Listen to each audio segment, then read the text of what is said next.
Yes, we are live now. This is Vibhanshu and I welcome you all once again on रसेवा Bihar semester. आज फिर से आ गए हम लोग आपकी फिजिक्स की क्लासेस को लेकर।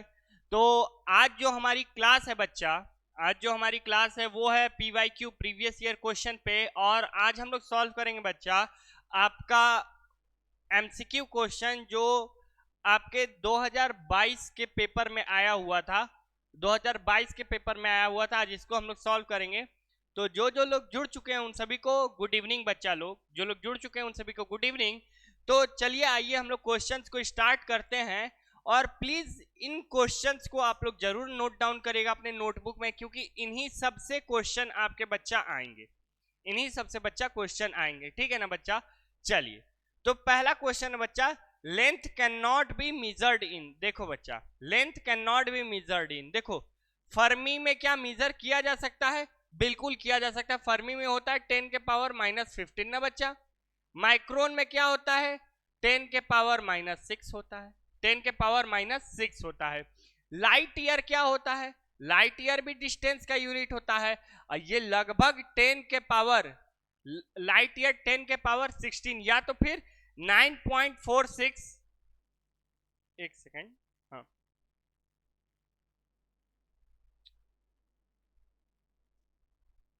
अच्छा, ये आपका 9.46 इंटू 10 के पावर 12 किलोमीटर के अप्रोक्स होता है। ठीक है ना बच्चा, ये भी होता है। ठीक है, तो अब देखो बच्चा, इसको अगर किस में नहीं मेजर किया जा सकता है तो इसका सही आंसर है डेबाई। क्या है बच्चा? डेबाई। डेबाई किसका यूनिट होता है बच्चा? डेबाई होता है आपका डाइपोल मोमेंट का यूनिट। ये किसका होता है बच्चा? डाइपोल मोमेंट का यूनिट। ये किसका होता है? डाइपोल मोमेंट का यूनिट। ठीक है, डाइपोल मोमेंट का यूनिट होता है बच्चा। ठीक है ना, ये डाइपोल मोमेंट का यूनिट होता है। ठीक है ना। अब देखो, यहां तक क्लियर है बच्चा? ये पहला वाला क्वेश्चन क्लियर है। तो आगे चलते हैं बच्चा।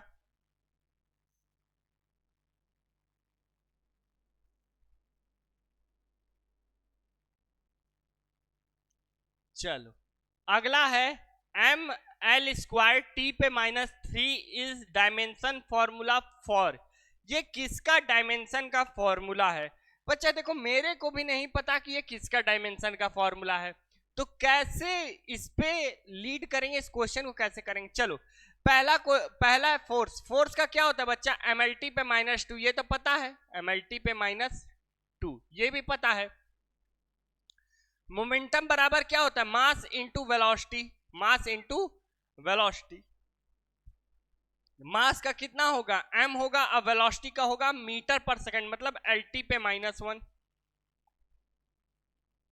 पावर क्या है बच्चा? पावर बराबर होता है W/T। पावर बराबर क्या होता है? W/T। अब W/T हुआ तो W को क्या लिख सकते हैं? फोर्स इंटू डिस्प्लेसमेंट बटे में टाइम, ये लिख सकते हैं। फोर्स का होगा MLT पे -2, MLT पे -2। ये D मतलब L, और ये क्या हो गया नीचे T। अब जब इसको सॉल्व करेंगे बच्चा तो क्या बन जाएगा? M L square, M L square, और T ऊपर जाएगा तो क्या बन जाएगा? T पे -3। क्या बच्चा यही पूछा था? बिल्कुल ये पूछा था। तो ये किसका हो जाएगा? पावर का हो जाएगा। किसका हो जाएगा बच्चा? पावर का हो जाएगा। क्लियर है बच्चा? चलो, when two forces have resultant equal to either of them, the angle between them will be। देखो, बोल रहा है बच्चा कि दो फोर्सेस जो है वो इक्वल है और उनका रिजल्टेंट भी इक्वल है। पता है, ये क्वेश्चन ना मैंने जब वेक्टर पढ़ा रहा था तब मैं सॉल्व करवाया था। क्वेश्चन कुछ इस प्रकार से कहना चाहता है कि मान लो कि एक जो आपका वेक्टर है, मान लो वेक्टर ए है, एक वेक्टर बी है, और एक रिजल्टेंट वेक्टर आर है। अगर ये इन तीनों का मैग्नीट्यूड सेम है बच्चा, एक्स के बराबर है, तो बताइए इनके बीच का एंगल कितना होगा। देखो बच्चा, कितना आसान है। देखो, आर स्क्वायर, आर बराबर क्या होगा? अंडर रूट में A square plus B square plus 2AB cos theta, 2AB cos theta. अब अगर ये होगा R equal to A square plus B square plus 2AB cos theta, ये होगा, तो इसमें देखो बच्चा, इसको सॉल्व कैसे करेंगे? देखो ये क्या हो जाएगा, x बराबर क्या हो जाएगा, देखो x square plus x square plus 2x² cos theta. ठीक है बच्चा, ये रूट इधर आएगा तो ये भी x² हो जाएगा। देखो x² कट जाएगा तो बचेगा क्या बच्चा हम लोग के पास, देखो यहाँ पे इस वाले एरिया में सॉल्व करते हैं, कोशिश करते हैं कि इसमें खत्म हो जाए। तो ये x² इधर आएगा तो क्या बन जाएगा, -x² बराबर 2x² cos theta, 2x² cos theta. x² से x² उड़ गया तो कॉस थीटा बराबर कितना आ गया बच्चा, -1/2। कॉस थीटा बराबर क्या आ गया, -1/2। तो थीटा बराबर कितना आ जाएगा बच्चा, 120 डिग्री। थीटा बराबर कितना आ जाएगा, 120 डिग्री। क्या कहीं 120 डिग्री ऑप्शन में है, 0, 90, 45, तो कितना आ जाएगा बच्चा, 120 डिग्री। अब देखो ये क्वेश्चन भी मैंने कराया हुआ है ये क्वेश्चन भी मैंने कराया हुआ था। ठीक है बच्चा, चलो आगे चलते हैं। कह रहा है 2 particle of equal masses are revolving in circular path of radii r1 and r2। कह रहा है कि 2 पार्टिकल है जिनका मास इक्वल है और वो सर्कुलर पाथ पर रिवॉल्व कर रहे हैं, और दोनों का रेडियाई कितना है बच्चा, r1 एंड r2। क्या है बच्चा, r1 एंड r2। तो दोनों सेम स्पीड से चल रहे हैं। The ratio of their centripetal force will be. कह रहा है दोनों सेम स्पीड से चल रहे हैं, दोनों सेम स्पीड से चल रहे हैं। चलिए देखिए बच्चा, एकदम ध्यान समझिएगा।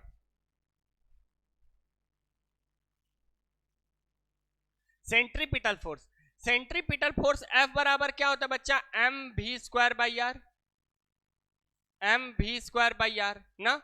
अच्छा, अगर ये है बच्चा तो रेशियो किसका पूछा है, फोर्स का। मान लो F1 के लिए ये हो गया, ठीक है, और रेडियस कितना हो गया, r1। दोनों का मास और वेलोसिटी दोनों का सेम है। ठीक है, अब देखो इसका ये क्या हो गया, F2 बराबर क्या हो गया बच्चा, mv²/r2 ये हो गया। ये 2 वाले के लिए देखो, ये 2 वाले के लिए। अब बताओ F1/F2 करेंगे तो क्या क्या मिलेगा हम लोगों को, यही बताना है। देखो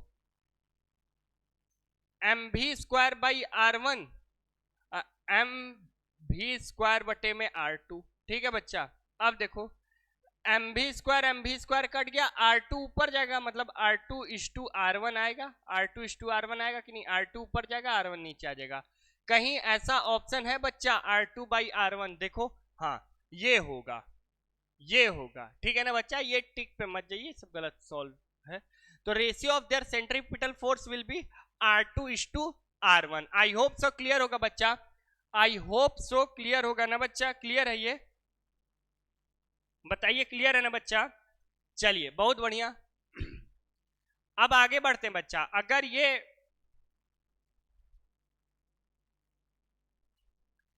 क्लियर है ना बच्चा, 2 पार्टिकल इतना इतना ये, ठीक है ना। अगला देखते हैं,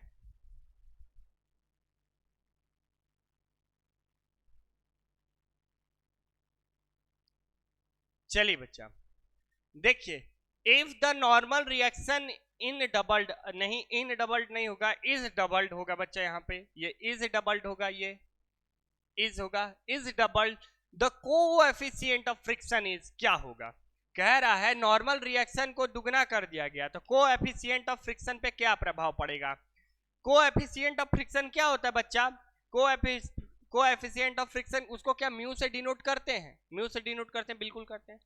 अब एक बात बताइए बच्चा, कोएफिशिएंट ऑफ फ्रिक्शन किस पे डिपेंड करता है, ये किस पे डिपेंड करता है पता है, ये डिपेंड करता है on the roughness of surface, on the roughness, on the roughness of surface. ठीक है ना, ये सरफेस के रफनेस पे डिपेंड करता है कि कौन सा सरफेस कितना रफ है। सपोज दैट बच्चा, अगर ये एक सरफेस है, इसके ऊपर हमने दूसरा सरफेस रख दिया, तो होगा क्या, ये वाला सरफेस इससे कितना रफ है, इस पर कितना रफ है, इसी के अकॉर्डिंग बच्चा हम लोग क्या करेंगे, इसको इसी के अकॉर्डिंग क्या करेंगे बच्चा, हम लोग इसकी coefficient of friction, coefficient of friction के बारे में बात करेंगे। ठीक है, तो एक चीज इतना समझ में आ गया सर कि ये दुगना हो, तिगुना हो, चाहे 10 गुना हो, इसका कोई भी इससे नाता लेना देना है नहीं। मतलब क्या होगा? नो चेंज होगा। क्या होगा बच्चा? No change. क्लियर है बच्चा? नो चेंज होगा। ठीक है। एक क्वेश्चन आता है, इसका आप लोग आंसर दीजिएगा कमेंट सेक्शन में कि friction is a necessary evil. Unnecessary evil explain. तो हम उम्मीद करते हैं कि सभी बच्चे लोग कम से कम एक एक एक्सप्लेनेशन देंगे कि फ्रिक्शन जो है वो नेसेसरी एविल है।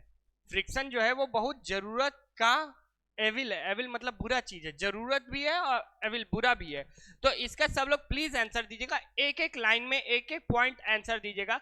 सब लोग दीजिएगा। अगर 5-6 लोग भी दिए तो 5 पॉइंट हो जाएगा। ठीक है बच्चा?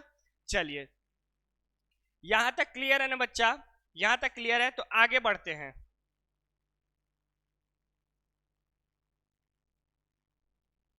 चलो, a light body and a heavy body has the same kinetic energy, which one has the greater momentum? अब बताओ बच्चा, बोल रहा है कि एक लाइट बॉडी है, एक बहुत हल्की बॉडी है और एक बहुत भारी बॉडी है, दोनों का काइनेटिक एनर्जी सेम है, तो मोमेंटम किसका ज्यादा होगा? अब एक बात बताओ,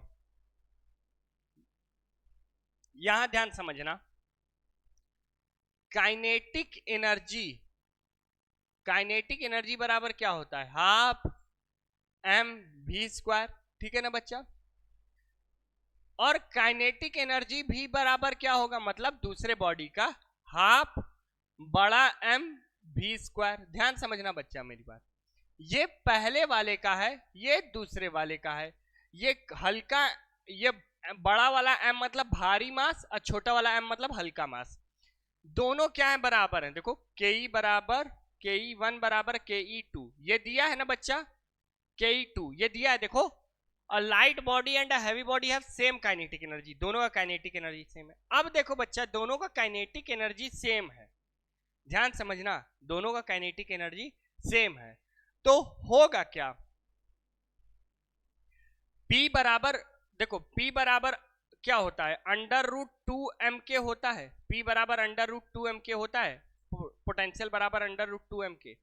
अब देखो मेरी बात, अगर इसको स्क्वायर करोगे तो K बराबर क्या आ जाएगा? P स्क्वायर बटे में 2m।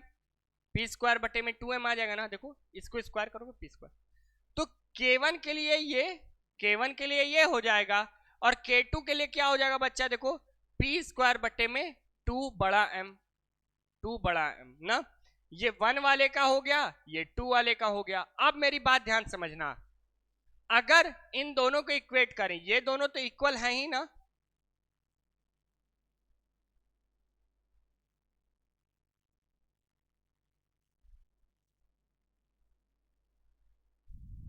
ये देखो बच्चा, ये इससे कट जाएगा, ये इससे कट जाएगा बच्चा। अब देखो, ये इधर आएगा ना, P1 का स्क्वायर अपॉन में P2 का स्क्वायर। ठीक है, इज इक्वल टू क्या हो जाएगा? m। देखो, इससे तुमको क्या सीखने को मिला बच्चा? इससे क्या सीखने को मिला कि मोमेंटम जो है काइनेटिक एनर्जी के टर्म में भी मास पर ही डिपेंड करेगा। किस पे डिपेंड करेगा बच्चा? मास पर ही डिपेंड करेगा, मास पर ही डिपेंड करेगा। अब जब मास पर ही डिपेंड करेगा, तो जिसका मास ज्यादा m, जिसका m ज्यादा, ये वाला m ज्यादा, तो इसका p भी ज्यादा, इसका m कम तो इसका p भी क्या होगा? कम।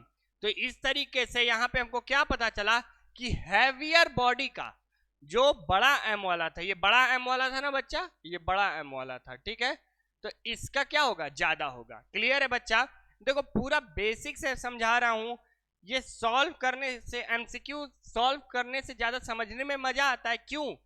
क्योंकि बच्चा इसमें एक क्वेश्चन को सॉल्व करने के लिए आपको कई कॉन्सेप्ट का यूज करना पड़ता है। ठीक है बच्चा? चलिए, law of conservation of linear momentum is logical consequences of Newton's which law. सही बात है, कह रहा है law of conservation of momentum, ये कब हमको देखने को मिला? न्यूटन के कौन से लॉ में हम लोगों ने इसको जाना, पहचाना? चलिए, न्यूटन के लॉ के बारे में बात करते हैं तो सबसे पहले हमको कोई फर्स्ट लॉ बता सकता है? सर जो आप तरीका बताए थे उसी से बता दे क्या? बिल्कुल बता दीजिए। हमने क्या बोला था कि पहला लॉ क्या कहता है? देखो बच्चा, पहला लॉ कहता है कि फोर्स है। क्या कहता है? फोर्स है। समझे बात को? मतलब कि it gives qualitative idea, it gives qualitative idea. ये किसका देता है? Qualitative idea about force. It gives qualitative idea about force.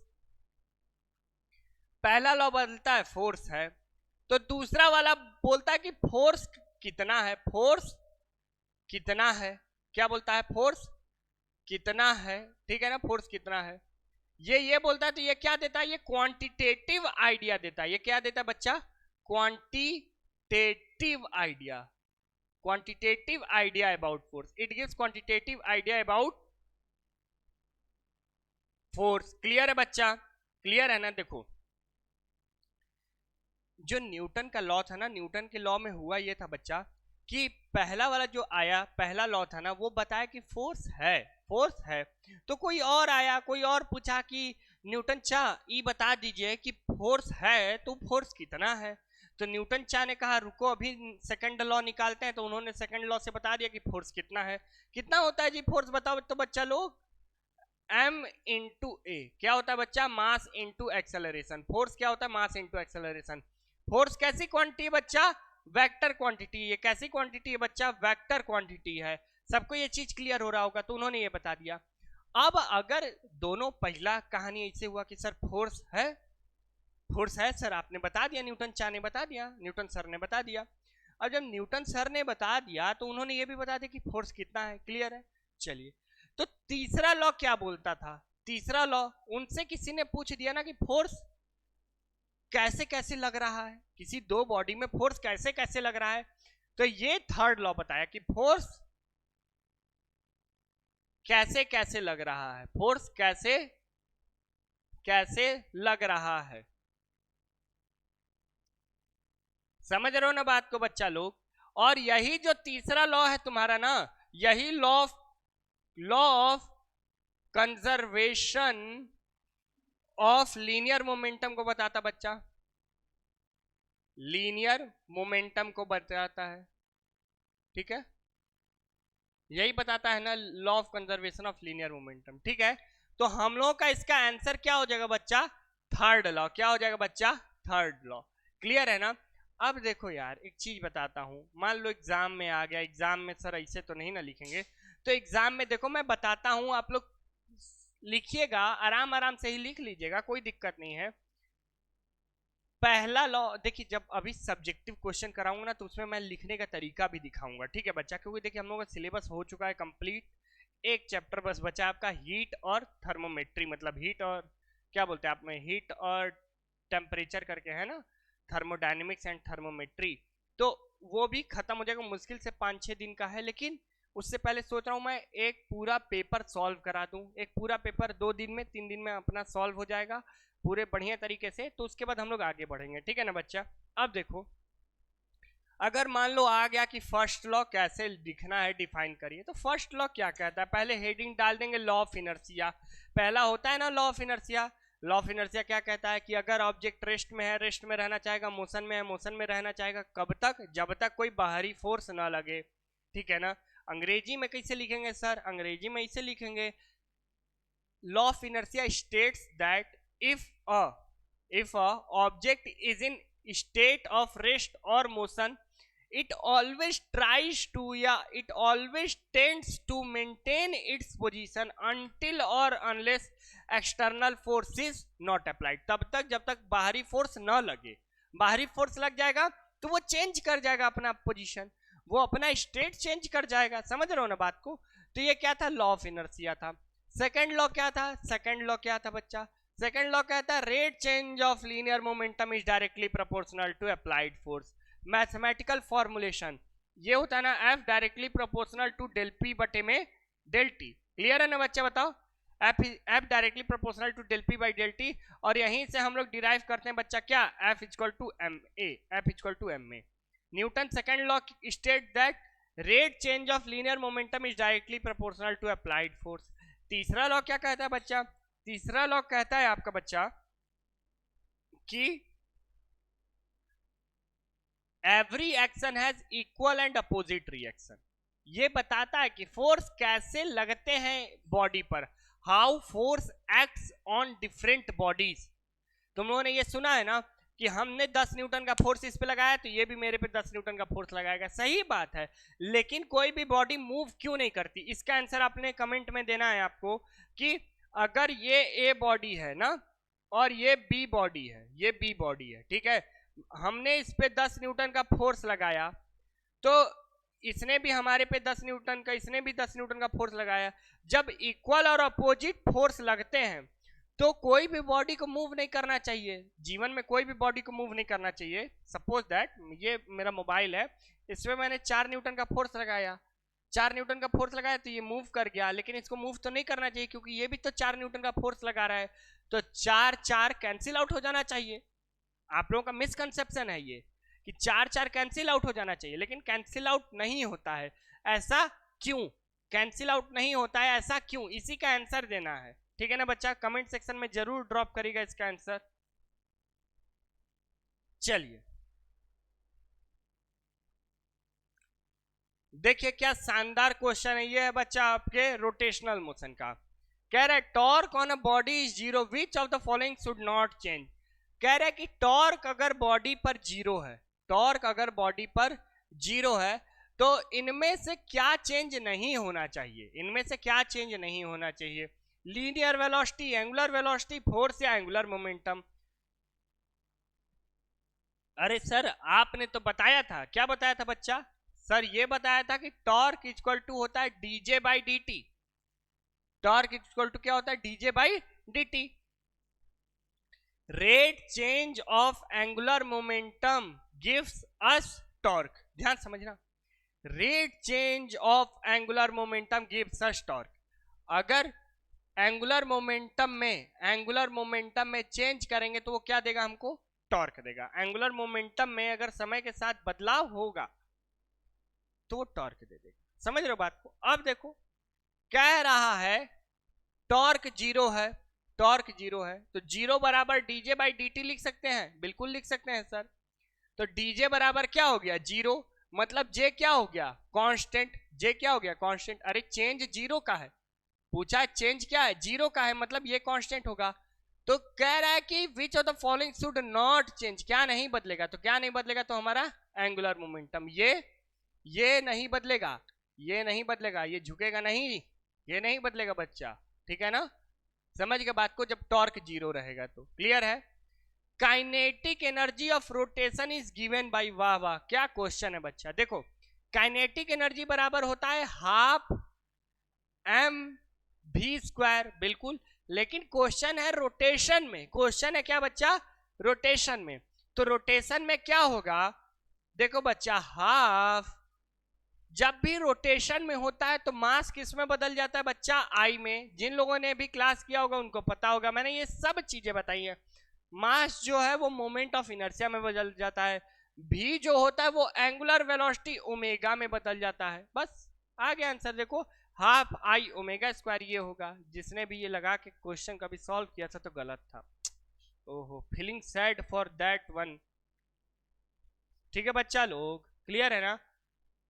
देख रहे हो कितना प्यार से लिख दिया रोटेशन, पते नहीं चलेगा। बच्चा एग्जाम का प्रेशर अलग, अब बच्चे को अपने घर बार का प्रेशर अलग। रोटेशन पढ़वे नहीं किया, हाफ एम भी स्क्वायर लगा के चला आया। तो ऐसा गलती आप लोग मत करिएगा, ठीक है ना? चलिए बच्चा, the point on stress versus strain curve at which material begin to flow. कह रहा है कि एक ऐसा समय आता है स्ट्रेस स्ट्रेन कर्व में, देखो बच्चा स्ट्रेस स्ट्रेन कर्व में एक ऐसा पॉइंट आता है, यही वो पॉइंट रहता है यहाँ पे सी, ठीक है ना? यही वो पॉइंट रहता है जहां पर वो फ्लो करने लगता है। ये पॉइंट क्या होता है बच्चा? यील्डिंग पॉइंट कहते थे बच्चा। क्या कहते थे? Yielding point. यहां पर वो चीज ना बच्चा फ्लो करने लगती थी। आप लोगों ने मेरा जरूर इलास्टिसिटी का क्लास करिएगा, प्रॉपर्टीज ऑफ मैटर का सेकंड क्लास बच्चा। प्रॉपर्टीज ऑफ मैटर का सेकंड क्लास, जहां पे मैंने स्ट्रेस स्ट्रेन कर्व के बारे में बताया। सेकंड या थर्ड क्लास होगा इलास्टिसिटी की। 3 क्लासेस हैं, शुरू में प्लेलिस्ट में जाएगा, जरूर मिलेंगी आपको बच्चा। तो वहां पे ये पूरा स्ट्रेस वर्सेस स्ट्रेन कर्व आता है आपके एग्जाम में, पता है कितने मार्क्स का? 6 नंबर का। अगर रहेगा सब्जेक्टिव क्वेश्चन में तो फिर से इसको एक्सप्लेन करेंगे ये कर्व को बच्चा, ठीक है ना। चलिए, क्लियर है? चलिए, अब देखो बच्चा, यहां तक क्लियर है ना? आगे करते हैं, इसको हटाते हैं ना।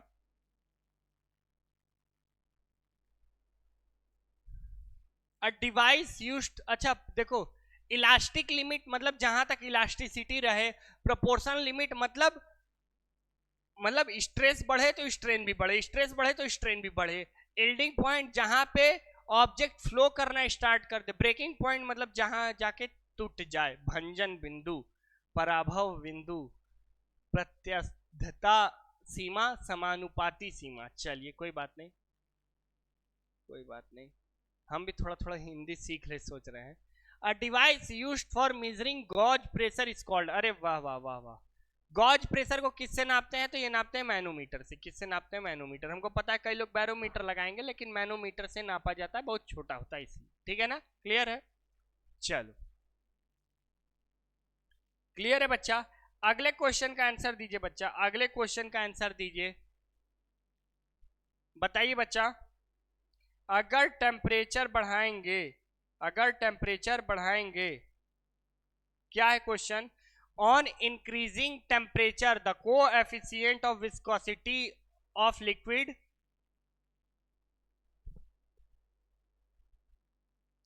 On increasing temperature the coefficient of viscosity of liquid क्या होगा?